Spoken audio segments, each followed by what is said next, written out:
uninsured and homeless patients, and now leads a physician assistant outreach program at Touro University. As the only practicing physician in the Nevada Assembly, she serves on the Health and Human Services, Government Affairs, and Legislative Operations Committees, where she champions healthcare access, education, and individual liberty for all Nevadans. In her freshman legislative session, Dr. Edgeworth was successful in passing a total of 6 bills. Everybody, please help me in welcoming Assemblywoman Dr. Rebecca Edgeworth. Thank you. Can you all hear me? Can you hear me? Okay, wonderful.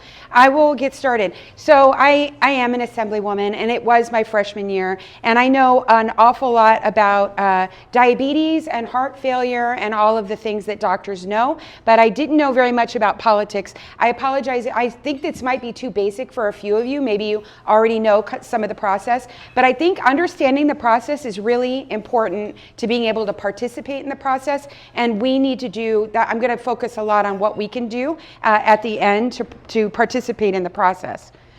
So I'll talk a little bit about what's going on in Nevada and physicians. That's the thing I know the most about, is physicians in the Assembly.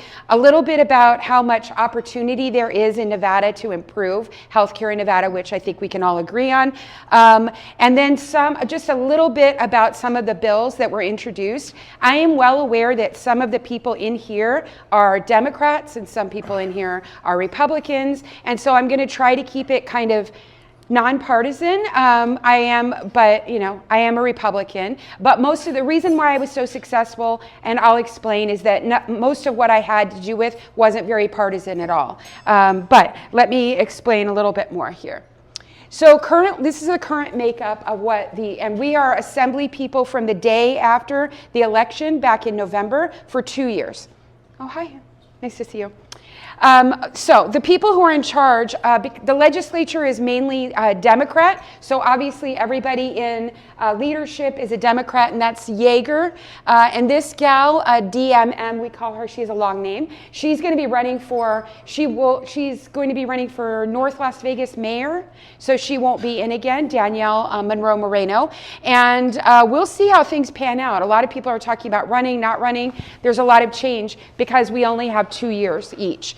On the minority side, my side, is Greg Hafen, who is not a doctor, but his brother is a pretty famous anesthesiologist at Sunrise, Ryan Hafen, and he's on the Pahrump Hospital Board, so he's very pro-medical.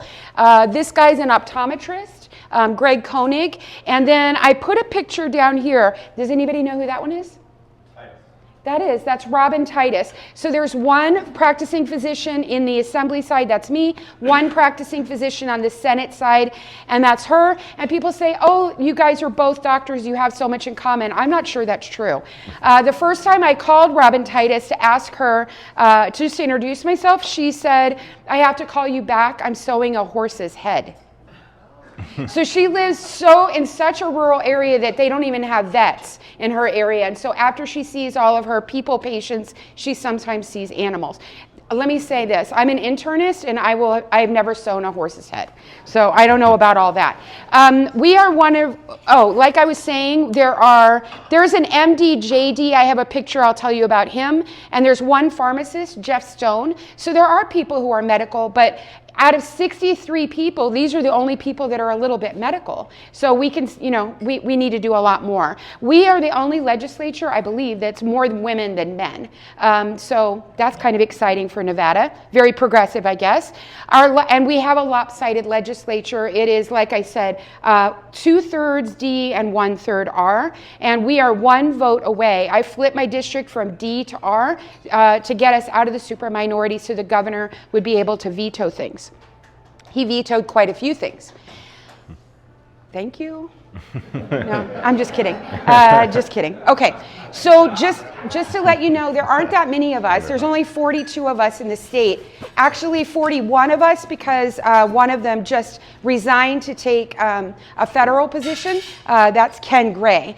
We have each assembly district has, 2 assembly districts have 1 senator. The senator in my area is Lori Rogich. My area is 35, which is in Southern Highlands and Mountains Edge. So, but once we get up there, we do represent the whole state.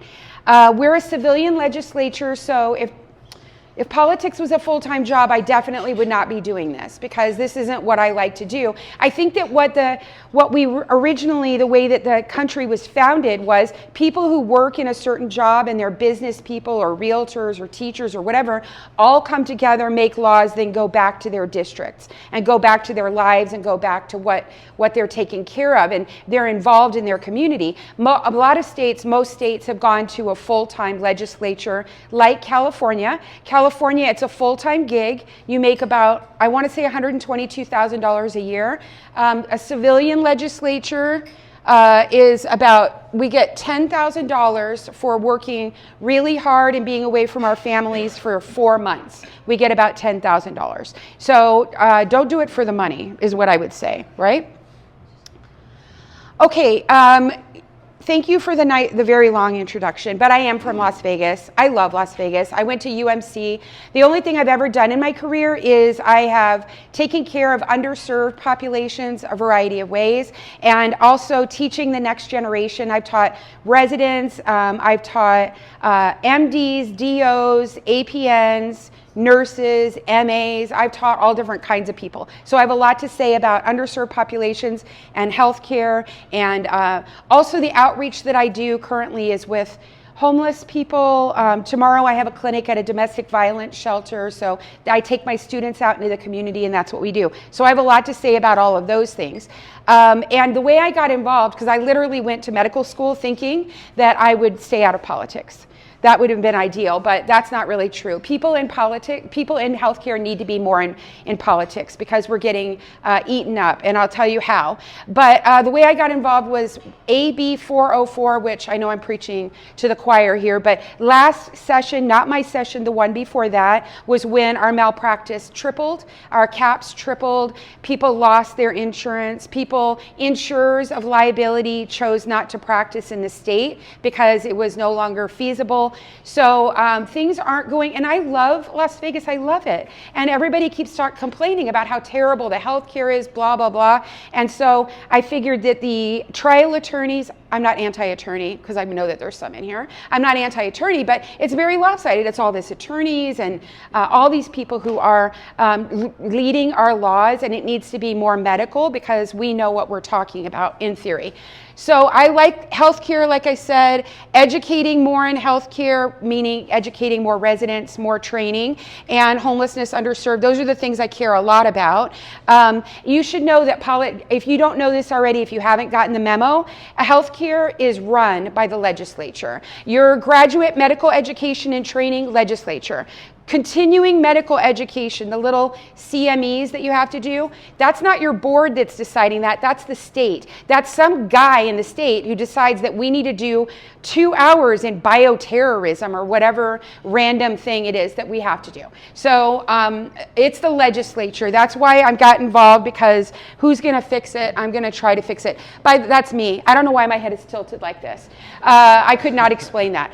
It was very overwhelming though, my first day, and we were being sworn in. But I did this because the guy in front of me here is a guy named Ornlicker, David Ornlicker. He's also in the Assembly. He went to medical school but didn't do residency, then went to law school and didn't pass a bar. He's insanely smart though. He went to Harvard.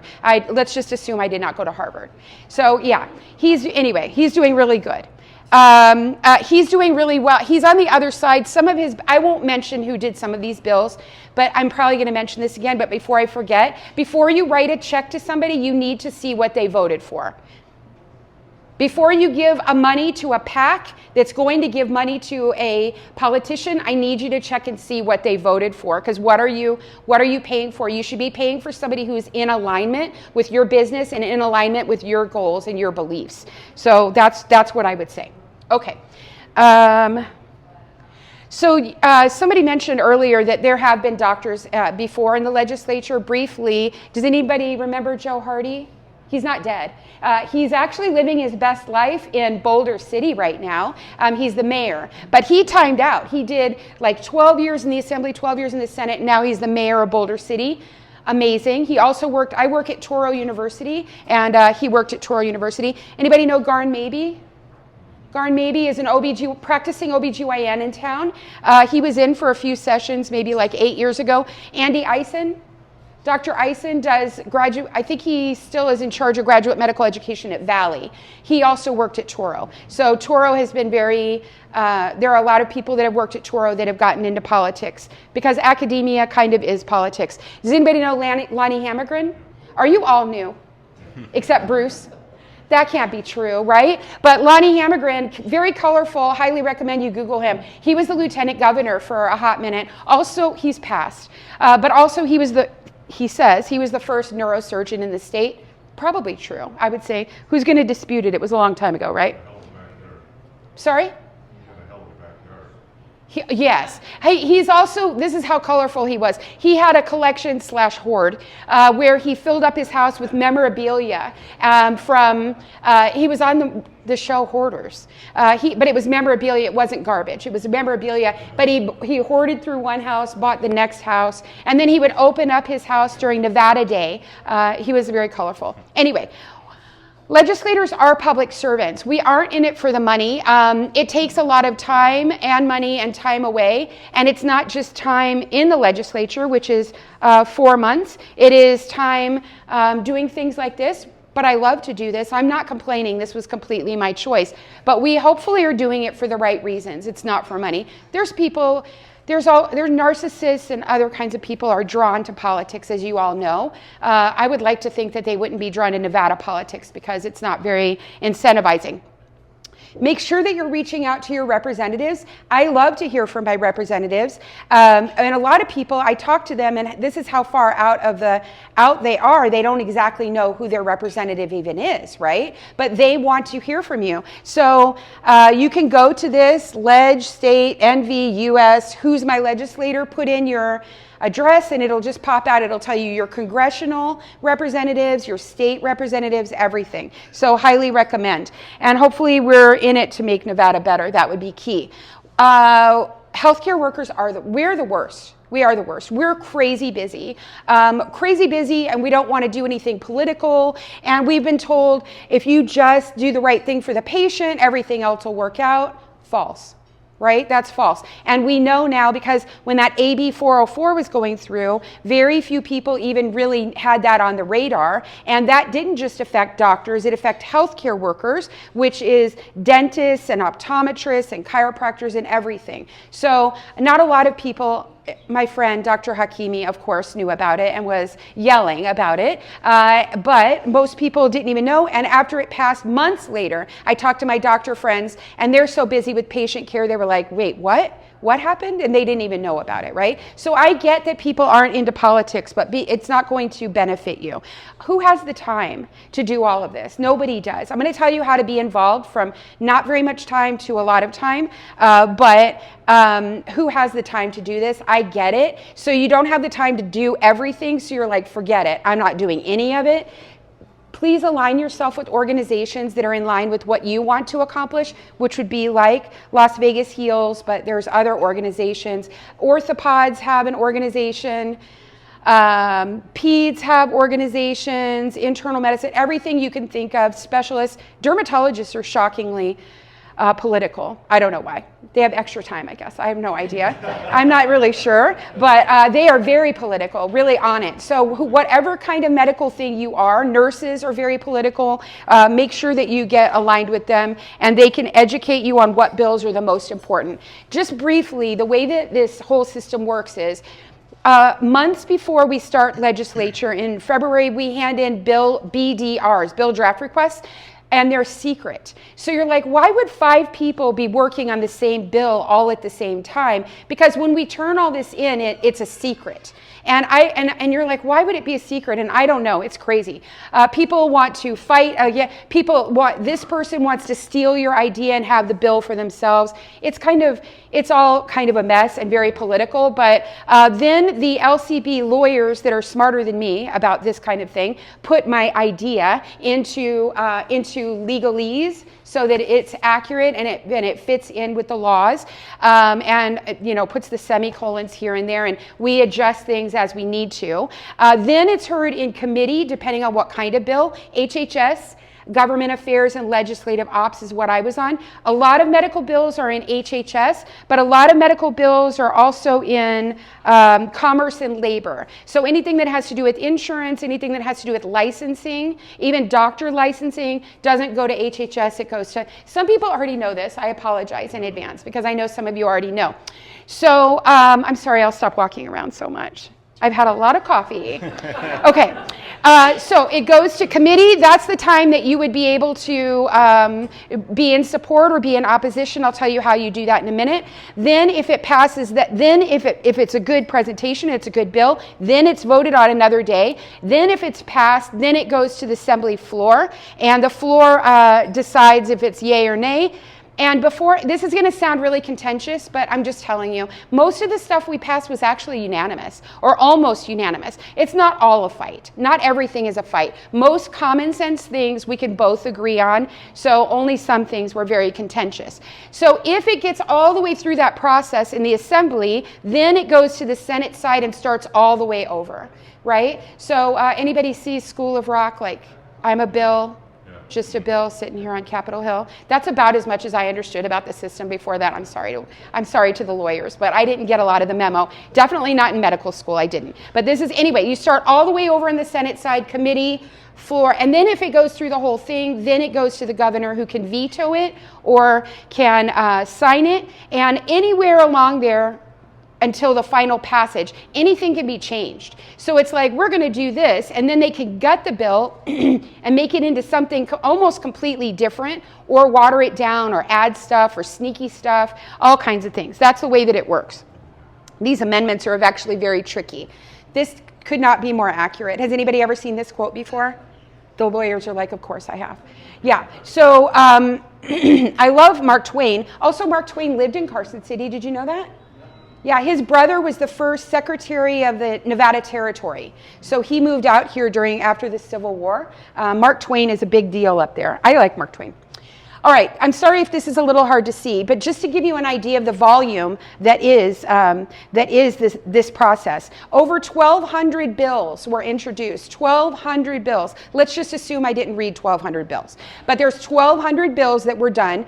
And then of those, they went through the process. Some were never heard in committee. They were heard in committee. They weren't voted. They didn't make it. It got wheedled down to 600 bills about that. So half of that, and that went to the governor. The governor signed, he vetoed 87 of the 600, and then he signed the rest. So that's exactly how the process works. About 20% of the proposed bills were medical. Right? So it's not like we're not trying to fix it. People are trying to fix it. It's just the people who are trying to fix it don't know a lot about medical. They don't run a business. They don't supervise nurses. They're not really doing it. They want to fix it though. In theory, medical shouldn't be partisan, but I'm going to show you how it can be partisan. Briefly, and I think that Diego wanted me to talk a lot about my bills. But I'm going to talk a little bit about the bills I passed. I got all 6 of my bills heard. That was how many were allowed as a freshman, 6 bills. And 4 of them went all the way through and were passed and signed by the governor, which is thank you. That's surprisingly successful for a freshman in the minority, is what I would say. Because politics being what they are, that's where we are. Hi, how are you? So 161 has to do with hospice, and I just went out with Diego talking about hospice. It is because in Clark County, the hospice situation is run amok. We went from having 70 hospices to 280 plus hospices because of an influx of bad actors from California. There was a moratorium put on hospices around 5 years ago, and so all of the criminals there have fled here, and that's what's going on. And so I don't think I'm being overly dramatic to tell you that there are people right now who are dying in their beds in filth and squalor and pain and all of the things that hospice should not be. And they're in for-profit hospices, and there's fraud, and they're understaffed, so they're not sending staff. And if you don't have a friend or a family member who's with you, checking on you, then who's even speaking for you? Turns out the easiest people to trick are people who are dead. right? The people who are dead and dying are not doing that. Most of the hospice system is complaint driven. And so if nobody's complaining, then nothing is getting done. So I'm trying to fix it. Did you have a question? Yeah, and they're sending them to the emergency room. Yeah, no, if you go to, no, I could tell you a million things. So hospices are supposed to take care of you from beginning to end, and you die in your own bed. Ideally, that's the way that it would work, right? And if that doesn't work, then you should be in a nursing home, and hospice will follow you in a nursing home, and you're supposed to stay there. The hospices are signing people up for hospice, not telling them that they're signed up and billing. They are not taking care of the people, not sending CNAs. If you get kind of sick, they send you to the ER, which is literally the worst. Do not ever do that. Somebody on hospice has chosen not to go to the hospital for care. They should be cared for in their home. Or they wait until they're almost dead, and then they send them to a hospice inpatient like Nathan Adelson. I could go on for hours. If anybody has anything to add, I'm going to run a hospice bill every time I come back because it is a giant mess and it needs to get fixed. Yes, these are my 4 bills I got passed. Okay. These are my 4. I'm not putting the losers up. Why would I do that, right? What did your bill do? My bill was supposed to be increased, not investigations, inspections. I wanted increased inspections. I wanted to notify, I wanted you to have to notify the patient if you were starting to bill Medicare or Medicaid. I wanted a lot of things, but the chair of HHS, I'm not naming names, decided that was too many things, and I almost see her side. I'm trying to be generous in my interpretation. She said, how is this a problem? And I said, well, look at what happened. I worked with Nathan Adelson, which is the largest, and it's nonprofit, and they have the most data and the most resources. And I said, this is how many people were dumped into Nathan Adelson inpatient 5 years ago. This is what's happening now. We know that companies have, when you have 50 patients, 50 clients, you have to report. So these companies will have 49 clients, start a new company, 49 clients, start a new company. So we have all of this kind of data. But ultimately, if nobody is reporting a problem to APS, right, to Adult Protective Services, due to financial exploitation or physical abuse, if nobody is reporting it, then you go to the state and you're like, hey, am I right? You go to the state, you ask people, Medicaid fraud investigation, which it's mostly Medicare fraud, not Medicaid fraud, but there's Medicaid fraud that's involved in hospice. So the one thing I was going to add is she's absolutely correct. Our hands are tied. We cannot do anything unless it's reported to us. Right. We literally are forbidden from being proactive and like going out and knocking on these doors and just checking their stuff. Someone has to report it to us. Yeah, someone does, and that's you. So if you look at a list, I'm not a lawyer, but there is a very long list of people who are mandated reporters. That doesn't mean, geez, that doesn't look right, maybe I should report it. That means you are required by law to report it. And it includes obviously practitioners, but it's nurses, but it's post office workers, and it's bankers. It's a lot of people. Anybody who interacts with older people are mandated reporters. So and if you report it and you're completely wrong, you can't be prosecuted or nobody can come after you or anything. You had good faith effort in trying to do it, and you're a mandated reporter. So this stuff kind of needs to be reported, but like I said, if you don't report it, it's not going to get investigated because they don't do all these investigation. So I'm sorry, I'm going to get back to the question. The question was, what did this bill actually do? In its essence, the thing that it did is it provided a bill of rights to the people, to the client, which is a tiny baby first step. But it's a bill of rights that tells them you can expect to see CNAs that help bathe you. Nurses need to come to see you. You should not be in pain. You should not go to the ER. What your expectation is. There's a lot of things that hospices don't do, but people are not getting the bare minimum nationally recognized standard. And also they don't know who to complain to. So on the bottom it'll say, Adult Protective Services, 1-800 blah blah, call us now, right? That's what people need to know what to do. The rest of them are a lot easier. AB 221 is for people who are MD, DMDs. Resist the urge to ask why you would ever be an MD, DMD, but there are those people. In this state, we're one of 2 states that double inspects them from the dental board and the medical board, and all I did was remove the medical board portion of it so that they're getting dental board inspections just like every other dentist in town. Obviously, it's only for people who are doing dental. So that's keeping people from operating at the top of their level. AB 315, which Matt helped with a lot. This was it's Medicaid provider fraud. So don't doctors complain in here, but let me tell you, if you wanted to, you could Google my name. You could put in my NPI number, and my NPI number will pop up on the internet. You can apply and say that you're Rebecca Edgeworth and that you're you want to provide Medicaid. And then Medicaid says sure, and they look through the paperwork. And then when you're like $1 million in, and then they come to me and they like, wait, what are you billing for? Then wow, that wasn't me, right? So this is tying the hands of Medicaid investigators like Matt. It's tying the hands of Medicaid, just Medicaid, to be able to come after providers that are, and it's not just doctors. You can pretend to be an occupational therapist or a physical therapist or anything like that. So my bill is really simple. And you're like, how did it take a doctor to do this legislation? But it's just requiring that somebody identify themselves. You have to identify yourself either with a notarization, or Medicaid is working on a biometrics, like a thumbprint or something, I don't know, something like that, something smart I don't know about. But you only have to do it once every 5 years for 4 MCOs, so I don't really know why people would say that it's burdensome. It's not burdensome, and it'll save our state millions of dollars every year. Crazy. And it'll save, Matt will get some more time on his hands. He'll get freed up a little bit. Of course. So it's not a fingerprint. It's called live scan, what Medicaid's doing. Essentially, you have to have a government issue ID. They'll take a picture of it, and you sit there in front of the computer, and it uses AI, and it just matches your face to the picture ID. So it verifies that you are who you say you are. The reason this was so important to us is we have seen millions of dollars walk out the door every year because providers are being linked to companies that they never worked for. People are enrolling under fictitious names, things like that, or stealing others' identities and enrolling, and then billing the state Medicaid system millions and millions of dollars. So let's say you applied to work for a therapist company, right? They're going to verify that you are the person being linked to that group NPI now.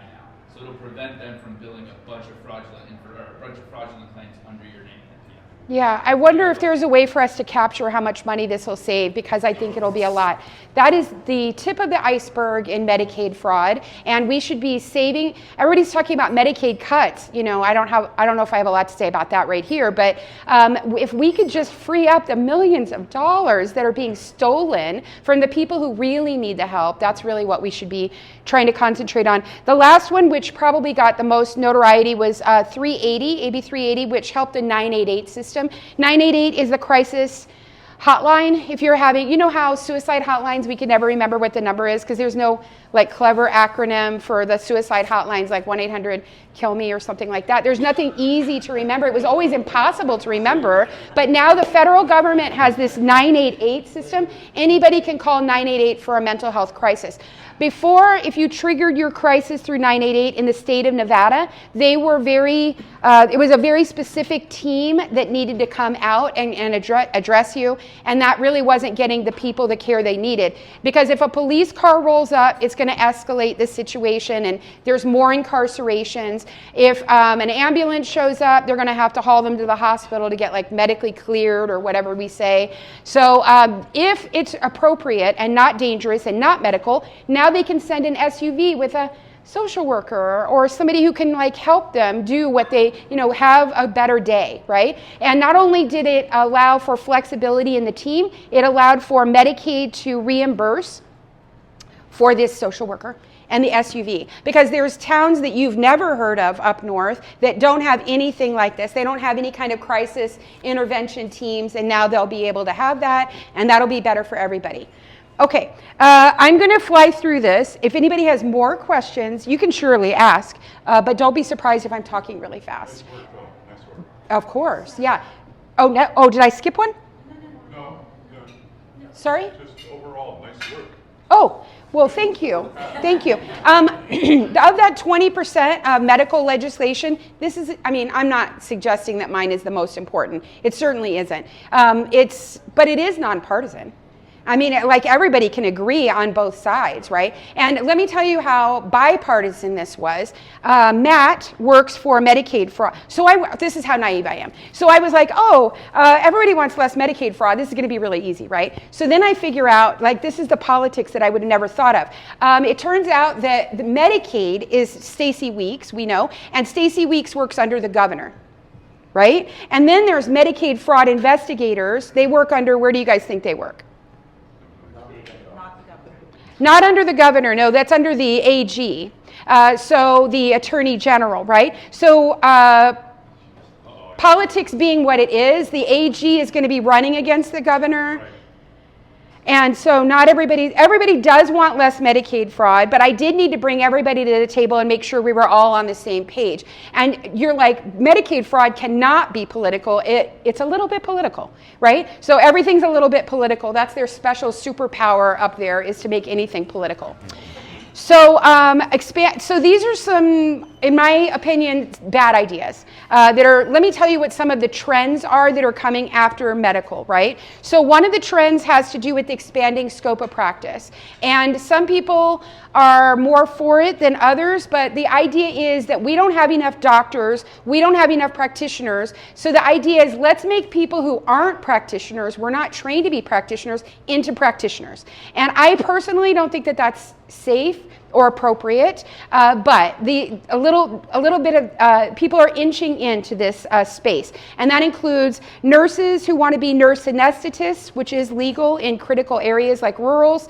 This includes PAs who wanted autonomous practice, which did not pass, but we increased the number that a doctor can supervise. And then this pharmacist. Is anybody here a pharmacist? I really love pharmacists. Is even anybody here doctors, right? So I have friends that are pharmacists. If I have a hard question, I talk to my pharmacist. But you should not make a pharmacist into a doctor. That law, which did not pass, that law would have allowed, I had a pharmacist sit in front of me, and the pharmacist said, well, I can test and treat, and so we should legally be allowed. And I'm like, what does that mean? Well, I can order a CBC and a CMP. And I'm like, well, you're not a doctor. How are you doing all of that? What exactly are you doing? And he goes, let me just tell you. Let's say somebody comes in and they have a red eye. I can give them eye drops. And I was like, okay, so if they have a red eye, you know if it's viral or bacterial or Sjogren's syndrome or glaucoma or ocular rosacea. Shoot, even I don't know. I'm an internist. If somebody has a big old red eye and there's not a bunch of pus coming out, I send it to an eye doctor. Even I don't do that. And the pharmacist is saying, oh yeah, don't worry, I can test and treat. So that one didn't pass. Also, they were going to allow them to give emergency refills, and it wasn't here's 3 days of your lithium to let you have a doctor's appointment. It was whatever they wanted. They thought the refills were appropriate. Even I don't give refills for certain medications, but they were going to be allowed to. Okay, so there's other things that are made in the absence of data. If I went up to you and I said, here's a pill, let me give you this pill, it might work. Right? Like literally nobody would ever, that's not ethical. No doctor, no practitioner would ever do that. It's done all the time in the legislature. They're like, well, I don't know if it's going to work, but let's go ahead and try this, or let's try that. They have it in their heart to do the right thing, but it ends up being not evidence-based. My example of that is SB 192, which was an omnibus. Omnibus, I think, is Latin for a group of very terrible ideas. So omnibus, this one here. Anybody who speaks Latin would think that that was hilarious. Okay. Anyway, no, this SB 192 had a lot of things in it, but one of the things was it was going to require kids who have sports physicals, it was going to require them to get an EKG with their sports physical, which doctors are rolling their eyes right now. I'm going to just tell you. I mean, it makes sense, right? We hear in the news about some 17-year-old kid who drops dead on a football field. The way to fix him is to increase the number of AEDs on the football field. That's the way you fix him. All the data supports that. Everybody in the whole wide world has said, do not do random EKGs on children. The American College of Cardiology, American Heart Association, the Pediatrics, ACP, the USPSTF, right? Everybody says, do not do random asymptomatic EKGs, but she had it in the law that we were going to be required to do that. And I raised my hand and I was very vocal and I was like, I don't understand. If everybody, they don't just say maybe you could do it, they say don't do it. Kids are going to get more testing for no reason.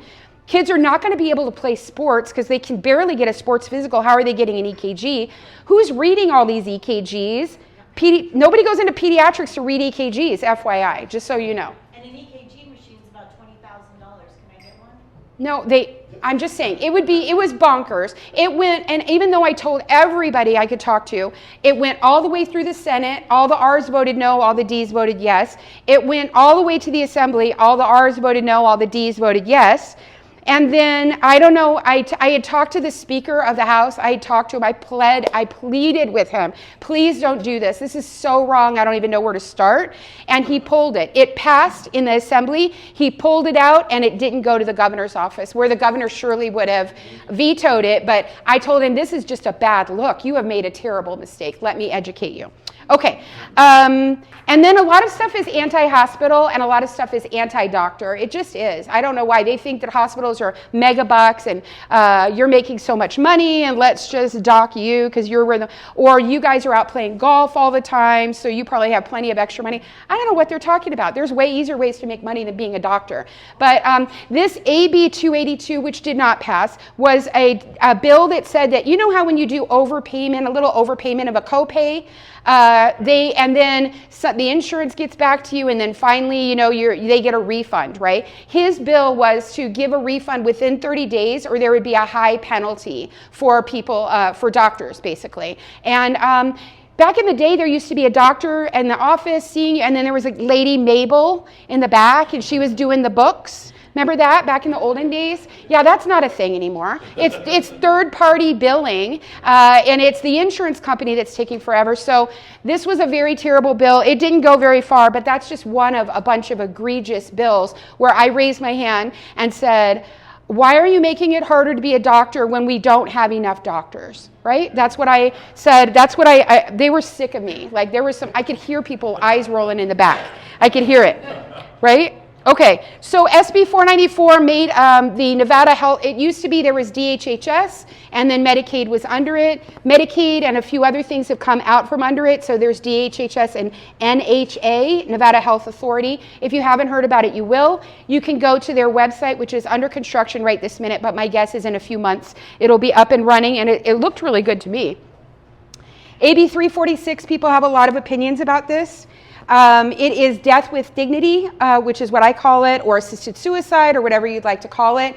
There are a lot of religious components, but I can tell, my guess is that everybody in this room has seen people who are writhing in pain, and if they were a dog, they would have been put down, but we're keeping them alive. And I would never want, that's not my first choice, is to say, I would sell hospice, and hospice done right, people should be pain-free and comfortable, but I believe I'm libertarian, I'm a bit libertarian, not fiscally, but I think that people should have that choice, if that's their choice. Needs a lot of guardrails, can't be because somebody wants the inheritance, has to be, it's not for people who are sick and they're disabled, it's for people who have a terminal illness. 2 doctors have to concur. There's a lot of guardrails on it. 80% of Nevadans want this law, 80%. So, but every time it's brought to the legislature, every time it never makes it very far. I will say the governor was running for office. Now he's running for office in 2 years, and so maybe if he wins, which I hope he does, then maybe it'll be a different scenario and he'll be more allowed to pursue it, but I don't know. We'll see how that one goes, but that one's going to come back every year. Oh, you really can't read this. Oh my gosh. All right, well, SB 262, why can't you read this? You could read it yesterday. I don't know. That's so weird. AB 262 increases graduate medical education. That did go through. That was Senator Pazina's bill. She came and presented it, and I'm like, of course we need more graduate education. And I asked if I could be on the bill because it's all about Nevada and training more in Nevada and being retained in Nevada, and that's me. I'm from Nevada and I practice here. And I said, please, can I be on the bill? And she was like, yeah, okay. And I look at the bill later, and I didn't realize this because I didn't read it, but 14 Democrats and 1 Republican, and that's me. And why? How in the world is GME partisan? But they can make anything into partisan, right? But that did pass. Bill signing in is in a week or two. AB 378 is use of psychedelics. There's a lot of data. Has anybody heard of this? People are using psychedelics to treat depression, major depression, and PTSD in veterans. And this bill was supposed to help people who were veterans and also first responders. It didn't make it through, but it's coming back because use of psychedelics in an evidence-based, controlled basis with a counselor right there and doing it has been life-changing for veterans and for first responders. So I love it. Not sure why it didn't go very far. I guess probably politics. And then AB 326, which is Trauma 4. You guys know that we only have one Trauma 1 hospital here in Nevada, right? And if you are up north and hit a cow or whatever and have a terrible fiery accident, then you are going to be going over to Salt Lake City, depending on where you are. You might have to go all the way to California or wherever you are, right, to a Trauma 1. The idea behind this Trauma 4 was that people could go to a small, 18 states already have Trauma 4. We don't have that. But it's where you could go to a small hospital and they can patch you up and then they can stabilize you, give you a little bit of fluids or whatever you need, then scoop you up into a helicopter and take you to a hospital, which would have saved a lot of lives, but here we are. There was a particular union that chose not to, that killed it, basically. Prior authorizations, everybody complains about prior authorizations over and over and over, and this is the year. Just letting you know, this is really the sausage factory. Lori Rogich wrote a bill for it. That was one. Never got heard. Heidi Kasama wrote a bill for prior authorizations. Never got heard. Senator Steinbeck wrote one. Never got heard. Toby Urick's didn't get heard, but Toby Urick's prior auth stuff merged into 295, which is Yui Wen's. And then Yui Wen's got heard. I was there. I'm on that bill. And then Backus's bill got heard. They're both about prior authorizations, not that different, to be honest. The governor had his big medical bill, and he took his language about prior auth out and put it. So this is really the sausage factory, right? All of this stuff got melted all into one thing, and Backus's is the one that passed. And I would like to think that it's the best of all worlds. Probably it's close. Probably it won't work out really, really well, and so we're going to have to tweak it next time. 378 had to do with self-standing ERs. Did you guys hear a lot about that? Nope. Yeah, some people did. So this is a very important bill. It was a bill that was meant to get rid of self-standing ERs. My district down in Mountain's Edge and Southern Highlands, we don't have a hospital. We have a self-standing ER. Or there's places out in the poor areas what's the furthest east hospital? It's Sunrise, right? So what if you live all the way out to the east? Where are you going to go? These self-standing ERs have been popping up around town in places that aren't next to a hospital. The idea is if you go and you're having an MI, they pile you up into an ambulance and they take you straight to the hospital for free. If you really isn't something that needs a big hospital, they take you for free. That's the idea.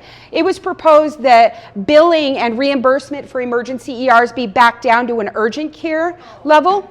And if you back it down to an urgent care level where they have like an APN who will sew up your finger or do whatever an urgent care would need, but they wouldn't be able to afford emergency medicine physicians, and it would have decreased access. I got up on the floor of the whole assembly with the press and the visitors, and I was like, you are going to decrease access to care for people. Please do not do this.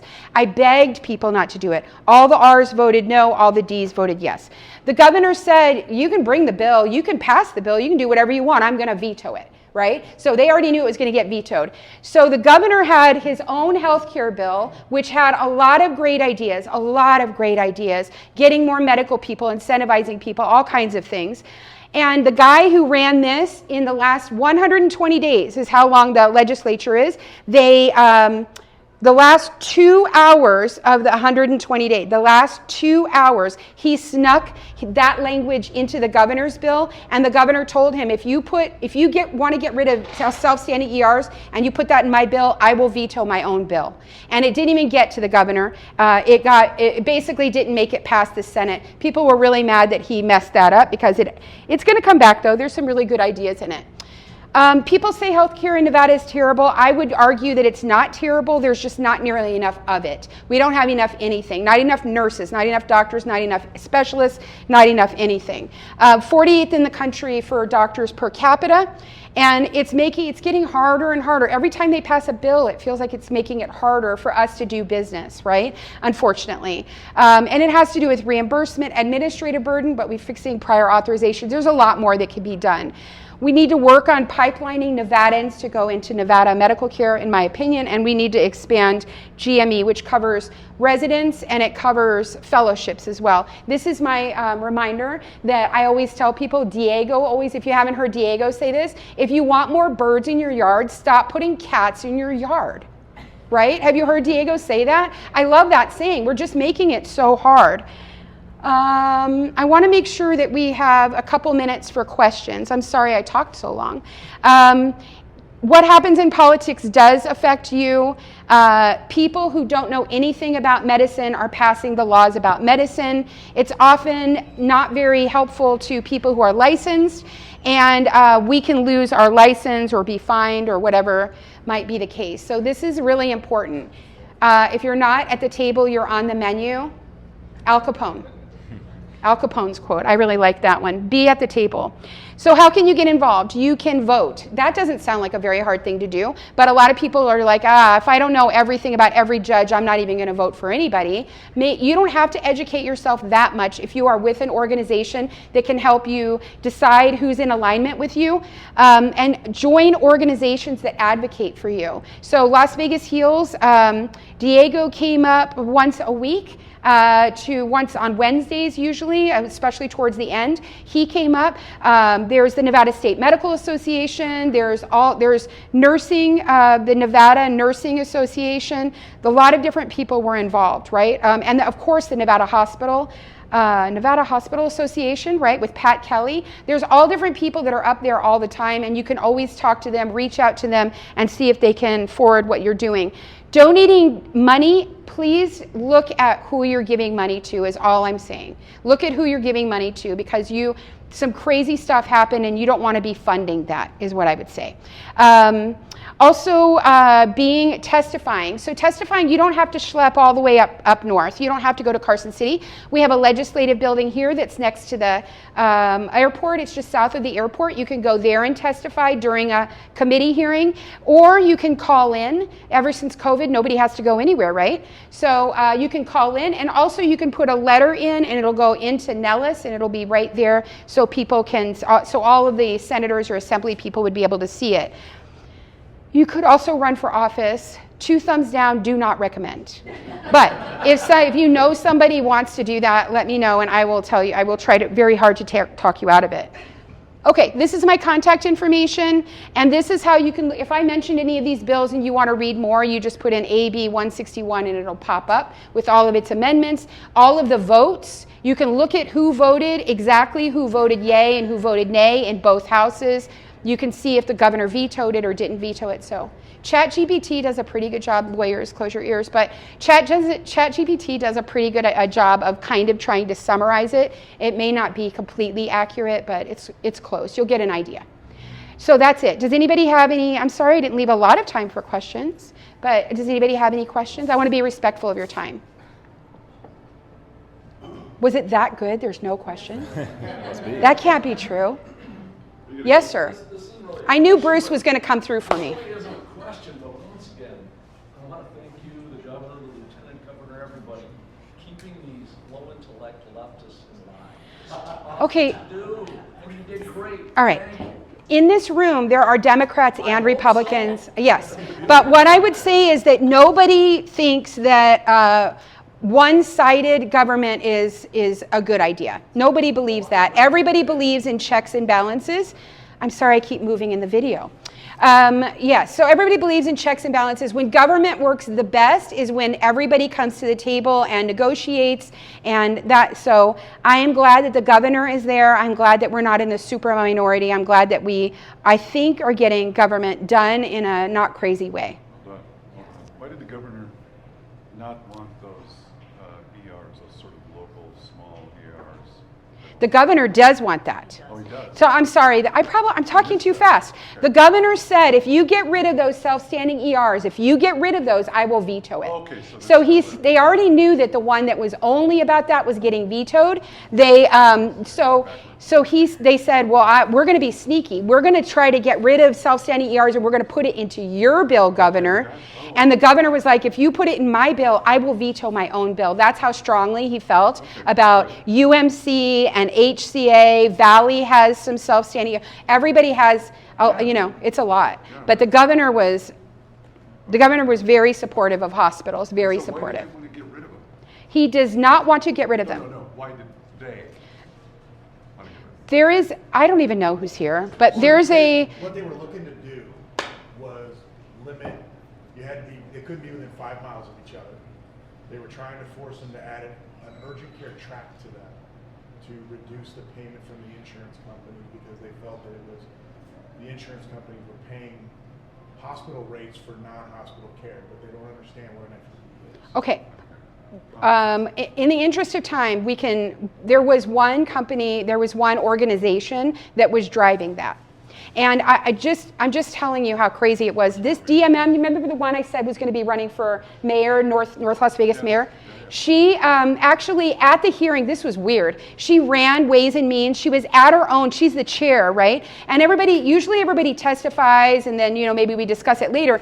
Everybody testified, and then she personally said, this never happens. She personally said, personal privilege, I just want to let you know that I personally went to a self-standing ER 2 weeks before the state of the state. I was having an MI because I thought it was indigestion. I was having an MI. I got piled into an ER. I got stents at a hospital, and then I was able to go to the state of the state. She made a personal opinion saying that it saved her life. She voted for it. She voted for getting rid of the self-standing ERs that saved her life. You can look it up. She did a big speech during, oh yes. It's sad though, right? I don't know. I encourage all of you to look at the interplay between SB 378, that bill, which was a Christmas tree bill. There were other things in that bill that were also just malicious and destructive to healthcare in general. And the governor's bill, SB 495, and the way that they kind of all collided at the end. You can see all of it illustrates perfectly what Rebecca's saying about how kind of the sausage is made.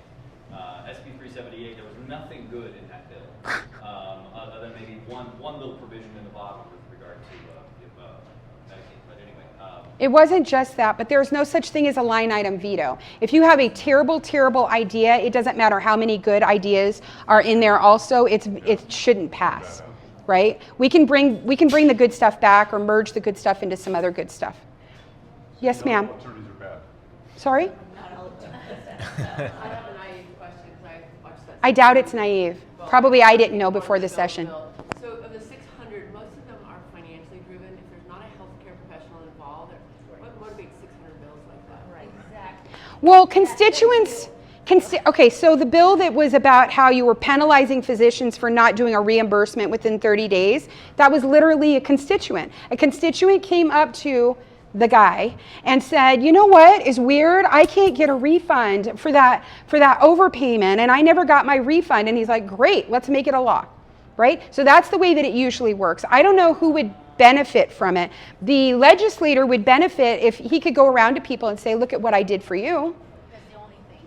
But I mean, Well, not look what I did for you would also be, look what I did for you, give me more money so that I can run again. I mean, I would like to say that everyone is altruistic. I don't know if that's true. But I mean, if you had to quantify 600, 599 are financially motivated, or versus trying to help people die with dignity, I mean, what percentage would you say? Well, the people in opposition to that bill believe that there is a financial component. I had to sit for 2 hours, and I had to listen to people tell me that I was in the pocket of pharma and that I would be getting, as a doctor, I was going to get kickbacks if I offed my patients.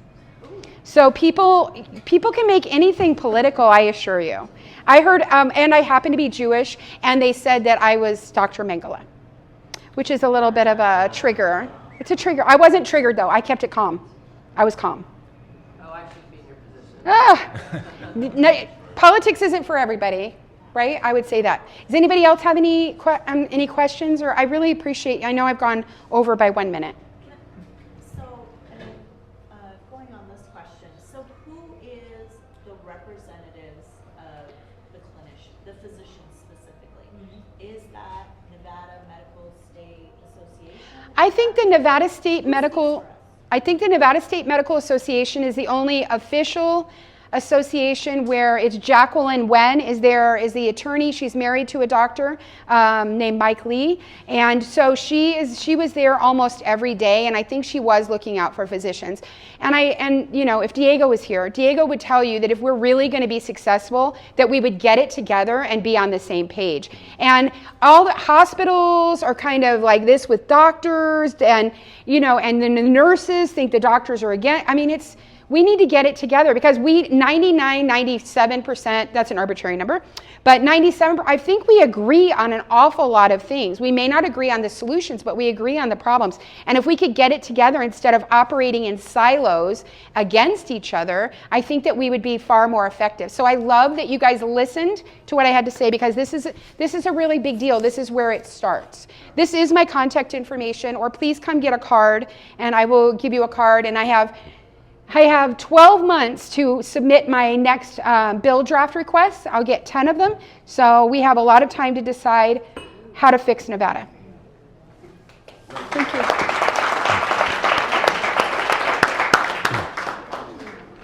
Thank you, Dr. Edgeworth. Really appreciate that. Just a couple announcements before we set you free today.